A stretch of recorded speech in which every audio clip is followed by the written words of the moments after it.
देश के संसदीय लोकतंत्र में स्पीकर की भूमिका बेहद अहम मानी जाती है। आजादी के बाद पहली बार लोकसभा अध्यक्ष पद के लिए इस बार चुनाव होने जा रहा है। अब तक लोकसभा के स्पीकर का चुनाव सबकी सहमति से होता रहा है।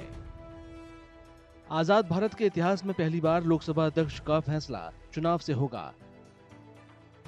प्रोटेम स्पीकर जब नए सदस्यों को शपथ दिला देते हैं, तब अध्यक्ष को सदन का पीठासीन अधिकारी चुना जाता है।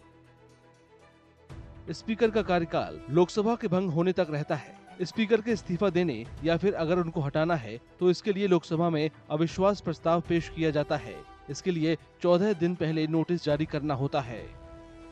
Speaker of the Parliament in the Lok Sabha or Speaker in the State Assembly, they both are having very important position as per the Constitution, because in the constitutional machinery there are the three main organs, and Speaker is the head of legislature, and he decides the many issues, and he is the presiding officer of the Lok Sabha, and if in case of any disqualification also, then his decision is final.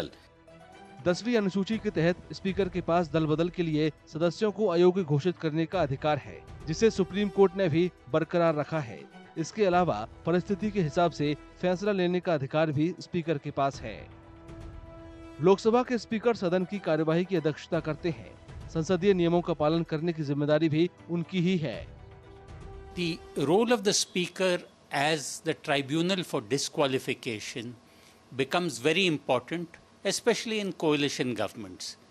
Coalitions may sometimes come together, sometimes they may not come together, sometimes they may decide to part ways, and in those and often within the partners in the coalition also there are disagreements.